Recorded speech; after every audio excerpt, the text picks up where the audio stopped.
We as humans feel multiple different feelings: happiness, anger, fear, sadness, and everything in between. But Forgotten Fields gives us something young people in the modern age feel once too often, and that's nostalgia. It's a weird and unique feeling. You're celebrating and mourning a memory. It makes sense, being proud of that memory and then being sad at the same time knowing it has passed. I too get nostalgic when I look at the huge list of games I've conquered over the years. I just love video games, and just remembering the time I had with these games brings me back that feeling. Forgotten Fields tells a story with a theme of nostalgia, the passing of time, and what it means to be alive. The main character, Sid, is a young man who has become a book writer and is facing writer's block at a young age already. I love creating worlds, characters, and adventures. Sid has already made one book and is struggling. If you ask me, Sid isn't a book writer. For a matter of fact, he isn't a story writer, or he is lost, stuck in a certain point in his life with nostalgia. Throughout the game, Sid seems like he can't comprehend the passing of time. He is stuck and everyone around him is moving on with their lives. One friend is planning on proposing, another friend has started a scuba class and sees himself that this will lead him onto a certain path in life. Even Sid's mother is moving on with her life. She wants to move out of her home that Sid grew up in, and is moving into an apartment where all of her friends are, while telling Sid she still has so much in life to discover and grow.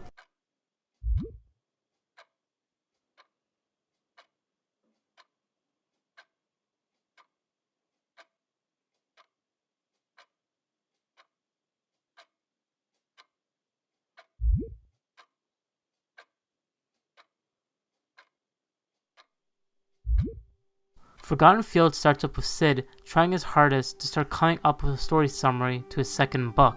The things that are keeping him from writing is stress, the pressure of receiving a grant to help him with his money situation, and his home. His home looks depressing, and Sid shuts himself off from the real world.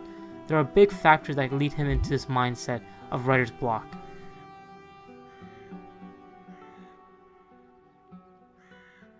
We find out Sid needs to write a summary of the next book with the deadline fast approaching, but tells the book publisher that he thinks the deadline pressure will help him write.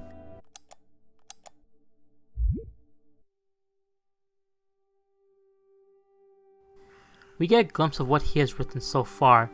In this lovely small window of his book, the main character of his book has more purpose in life than Sid does, but has similarities. The girl in Sid's story starts thinking about her memories, but is thrusted into an adventure, the same as Sid's life.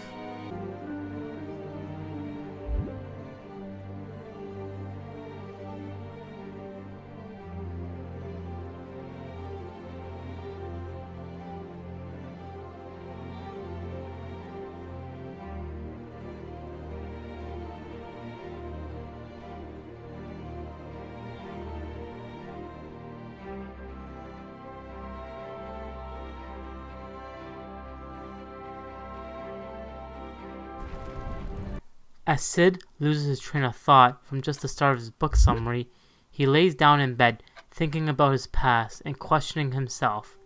Sid is very lost in life, hiding from what he once was and getting frustrated by who he has become. Sometimes we all must break free from what we put ourselves in.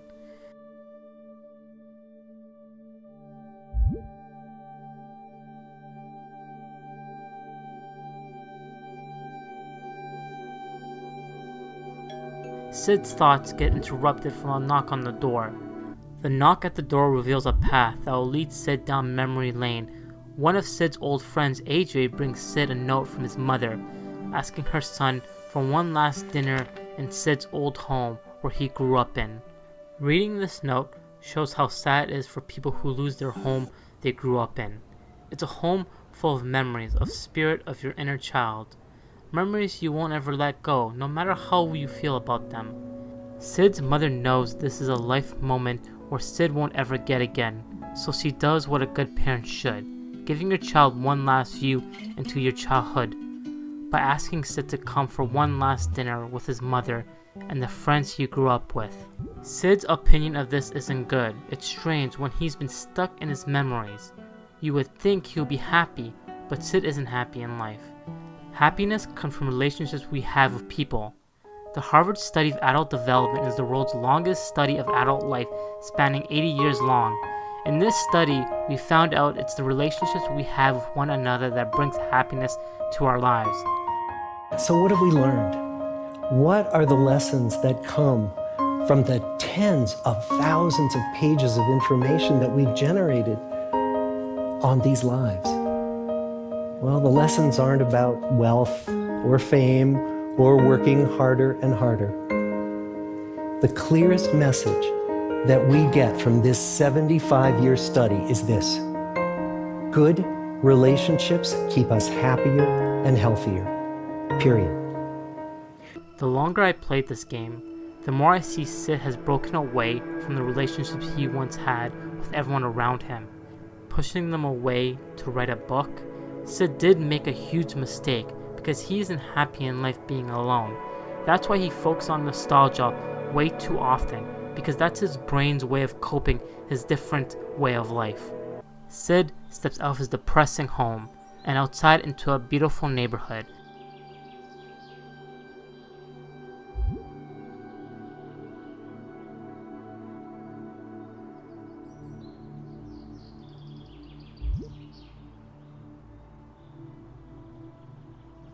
We notice Sid isn't aware of the people who live around him, and it shows how far he really is from human contact.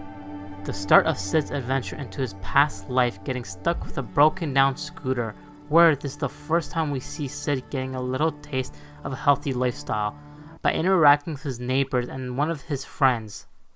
This is the part where he really starts to get his life moving, and it shows by him actually getting more ideas for his book summary. Throughout the game, the more Sid interacts with people, the more he loses his writer's block. Sid leaves his home behind and heads over to his aunt and uncle's house to pick up the paperwork for his mother. Sid sees them live a normal life, not looking into the past as much as he does, and they push themselves for a stable life. Sid doesn't know what he really wants, but we as the player see he wants a stable life, like the people around him, while still holding on to his creativity towards storytelling. His aunt pushes Sid to what he wants in life by talking about her son Ethan, Sid's cousin. Ethan as well has a creative side, wanting to be a painter as a full-time career. The whole scene shows how old people in our lives do have wisdom on life. Should we trust their wisdom? Yes and no. We as humans have different wants and perspectives in life. Some old people's wisdoms will help and some won't, based on our perspective of our lives. Sid's aunt is happy for a stable life, as her son is as well happy but wants more from life. This goes back to the Harvard study. Sid's aunt has a great relationship around her that keeps her happy and fulfilled. Her son does as well, but he's still young and has ambitions. That comes with every young person in life. They want to achieve as much as they can. Once he gets old, those won't keep him happy anymore. The thing that will keep him happy, like his mother, is the good memories with the great relationships he has around him. Sid does not see that, but he is stuck in life where he had great relationships. As we progress further along the game, Sid interacts with more and more with these relationships that break his writer's block. Exploring Sid's aunt and uncle's home gives a small glimpse into Sid's father's life. Sid sees pictures that bring back memories of hiking with his father when he was younger, and then when Sid talks to his uncle in his study room, he reveals that Sid's father has a creative side, so Sid has the same personality traits as his father. His father could see what others couldn't see, and is the reason why Sid's childhood home looks beautiful. Before Sid's father seen the home, it was run down, but Sid's father worked and made it into a beautiful home with his creativity. We all are similar to our parents, even if we don't want to be. We are, and we can't change that. The ones that think they are different are not to a certain degree. They just have the good traits, which will lead to them not noticing those traits. Sid's uncle sends him to see his cousin Ethan. Ethan is confused in life as well, but isn't stuck like Sid is. Ethan has options in life, and both his parents are pushing him in two different directions. His dad wants him to move out and explore life, but his mother wants him to stay home and work on both his passions, architect and a painter. Ethan thinks if he moves out, he won't have time for painting, so at the end of the day, Ethan cares more about painting than being an architect. Ethan throws himself so many excuses that could happen and rather have life simple and just draw, but he can't make up his mind. Similar to Sid. We can't just take life for granted, and we must do what's right for us. Will Ethan do the right thing for his life? Time will tell. Sid, on the other hand, is seeing life around him and how people are struggling with where they want to go in life. As they continue talking about their lives, Ethan asks Sid how is this book going, and this is where Sid opens up and calls it a mess. As Sid continues talking about his book, it leads to questions from Ethan about the book, progressing closer to break his writer's block, and this is the first time we see Sid being excited for writing. Before, he would feel down and moody, but here he opens up and looks more excited. We don't know why Sid closes himself away from people in his life. That was a mistake. The more Sid interacts with people, the more he is his old happy writing self. Ethan gives Sid good points in his life that Sid couldn't see before, but here is a good point for Sid to see his old ways. Sid's aunt comes in and breaks up their talk with some sandwiches. Then the laundry flies off the clothing line and the boys help find the towels that flew off. Once the boys find all the towels, they return it to Sid's aunt, and they head back to the car to talk some more. The conversation in this game feels relatable, where the game does shine and give you feelings. Sid and Ethan talk about how things we like to consume as kids, not as great as we get older. Maybe we are spoiled, getting what we want. As a kid, we couldn't buy what we wanted, and doing the same thing over and over again loses that special feeling of awe and wonder. Maybe we're just jaded or pessimistic on things we hold dear to our hearts.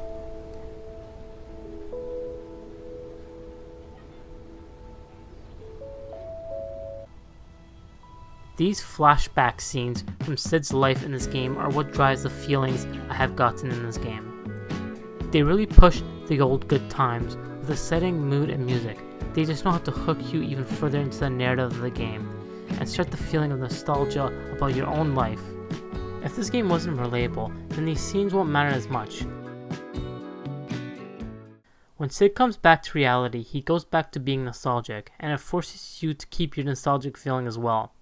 This game does try to keep you from not losing your nostalgia feelings, and it does a really good job at it. From its views, conversation, music, and chemistry that Sid has with everyone around him, it all blends in together very nicely. Sid's uncle calls the boys over and they head to the study room, where Uncle is done with the paperwork for Sid's childhood home. He says goodbye to everyone and heads towards his first home.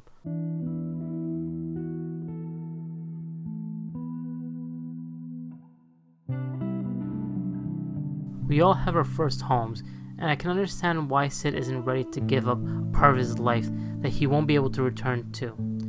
That memory that Sid has is special to him. While being a nostalgic person, it hurts more to Sid than it would to others. But this is life, and we just need to accept our feelings and move on.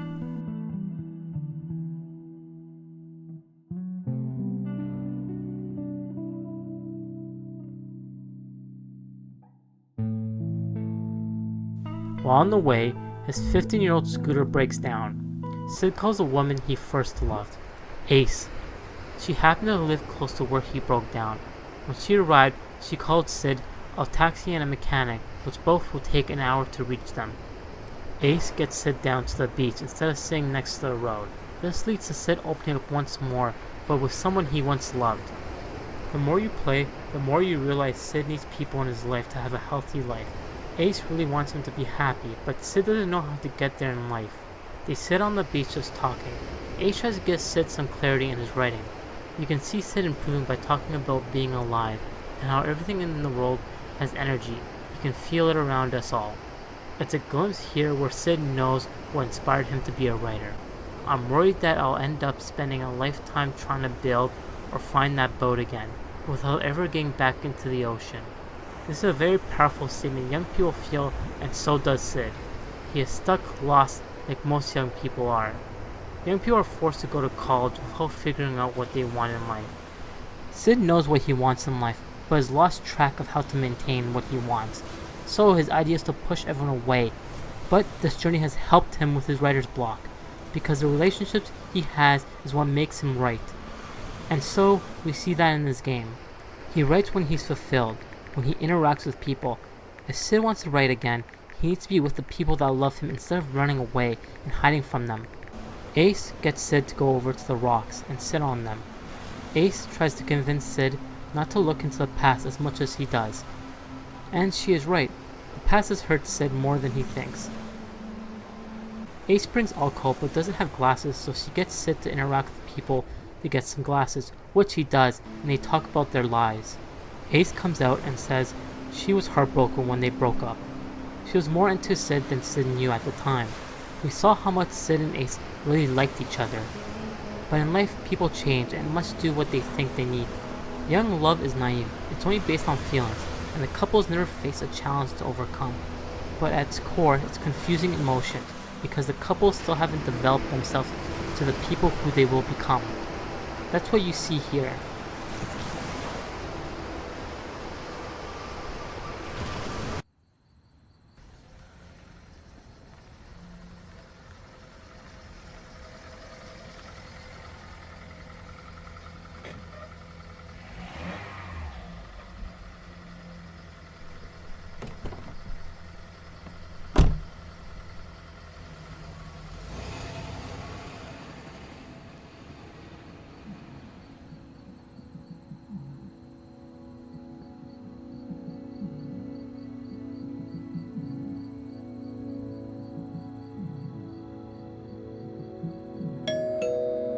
Sid finally arrives home. Sid's mother, like any good mother, is concerned about where Sid has been this whole time. Sid explains he had some scooter troubles, and then Sid's mother tells Sid to go upstairs to freshen up and get ready. This is where we see who Sid really was when growing up. While you enter Sid's room, it makes you think about your own life. When you moved out and came to visit your old room, still the same as you left it all those years ago. In this moment, the game tries to give you the same feeling Sid has. A feeling of looking back what your life once was. It does hit home with its tone. Sid looks over everything in his room, which makes him happy. But he looks at this room as a time capsule he wished he could go back to. Another scene hits hard for me because I too wish I could go back in time. But not for the good memories, which I do love those memories, but because of where I am now in life. And where I wish I was in life. I would want to redo my life to a point I'm satisfied with my career. Sid's room gives him more to write about. But then again, this room is where it all started. His video games, his posters based on video games, the other posters based on bands that helped him grow. Music is powerful to people, and Sid used Starfish music to grow as a writer. The books he reads, and so much more. Sid looks at the poster giving him nostalgia hype he had for Killer Age, a video game he once played, and what could have helped him grow to be a story writer. But the computer is where it all began, where he honed his craft, and where his child imagination grew too big to the point he had to write it down. This room is the start of Sid's life, and it's good for Sid to visit this place for the last time. Who knows, it could break his writer's block for good. The room is more than his childhood room. It's the muse that could break away all his negativity in his writing.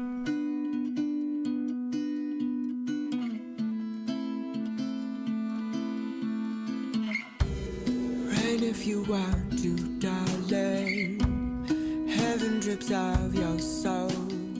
After he comes out of Sid's engulfed old bedroom full of memories, Sid must take a shower to prepare for his last dinner he will have here. I changed Sid's clothes to show the progress of happiness Sid is going on for the last good memory he will have of the home, and then Sid heads downstairs. Sid throws some clothes into the washer and helps his mother setting the table for all the guests that will be arriving shortly. But before that happens, Sid talks to his mother about his deadline. We see how wonderful she is and how proud she is of her son. She tells Sid how much talent he has for writing stories. This whole last part of the game has a lesson for Sid and for the people who can't seem to move on in their lives. Sid's mother tells Sid how time in reality isn't still and people must move on. It shows by the example Sid's mother tells to Sid, hopefully pushing Sid to being the person he needs to be. Sid's mother is leaving to a better place, where life is easier, and have a partner life where she can spend with her friends instead of being alone thinking about her dead husband. Ace arrives first and helps Sid's mother with the cooking. As that happens, the phone rings, and it's the delivery man with the rice they ordered. As Sid goes over to the delivery guy, Sid starts to daydream about old memories that shape one of Sid's friends' backstories, which does affect Sid to a certain extent. Sid remembers and sees the progress of love from his friend AJ, meeting for the first time and then seeing AJ planning on proposing to his high school sweetheart. Sid's friends arrive to the dinner. The conversation flies by like a real conversation would with friends. A lot gets said between the whole group before dinner and during dinner, showing how everyone in Sid's life is moving on, developing themselves to who they need to become and growing older. Without really knowing all these characters, it feels nice, and the game really makes you feel like you're part of the moment. This dinner is what Sid really needs. It's more than just a dinner, it's a in-the-moment life experience that Sid really needed. Getting that one thing he used to have that's a healthy social life. At points in the dinner, you'll be able to talk to everyone one-on-one, pushing Sid even closer to what he had before pushing everyone away. It enlightens Sid's path of development, which he must not fall back into old ways, and once he does, he might not get what he has right now at this dinner table. Sid is lucky because everyone who came to this dinner loves him and supports him. Sid might not see it, but one day we hope he can. It looks like Sid is starting to understand what's wrong and what he's missing in life. The dinner shines into Sid's past with the relationships he has, which leads to his progress since the start of the game, where he was stuck in life. Now he can see the way. It's all about moving forward. After the dinner, Sid and Ace wash the dishes while the rest of the people sit in the living room and socialize. Sid and Ace talk about Sid's life and how he should look at what's going on around him. It shows Ace really cares about Sid, and maybe she still has feelings for him. After all, they're each other's first love. It shows you can still be friends with people you date, and those feelings will stay with the both of you. And not all the time, but for some of us it happens. This talk is a talk Sid knows what's wrong in his life, and it looks like he has seen what really is the problem in his life. Everyone now is in the living room, continue talking about the good old days, how they all spent the time with each other.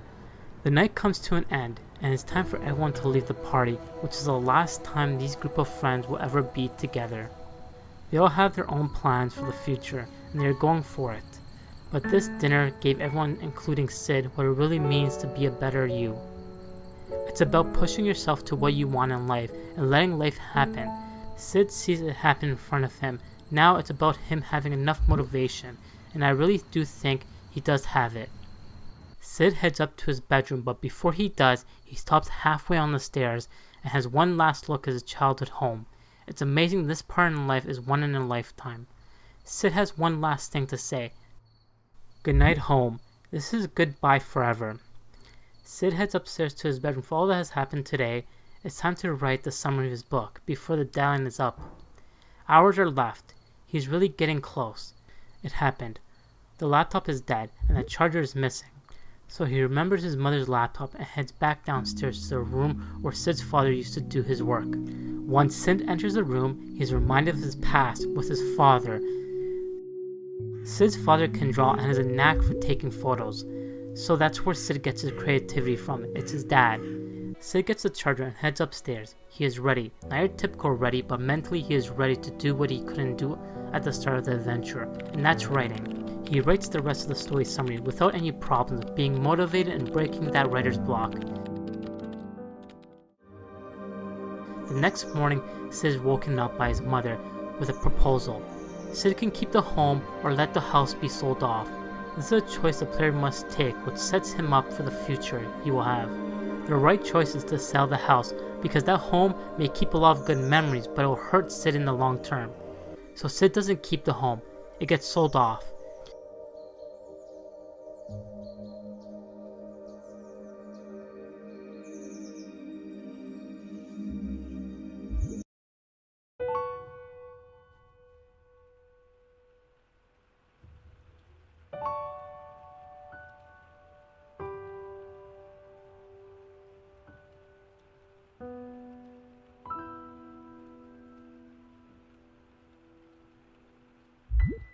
It has been some time now, and Sid is back where he was when he was younger, looking through that bedroom window he did when he was younger. The house is back on the market. Is Sid buying the house? We don't know.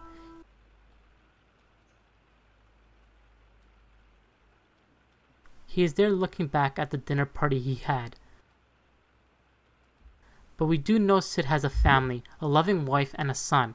We can say he wants to see where he grew up one more time.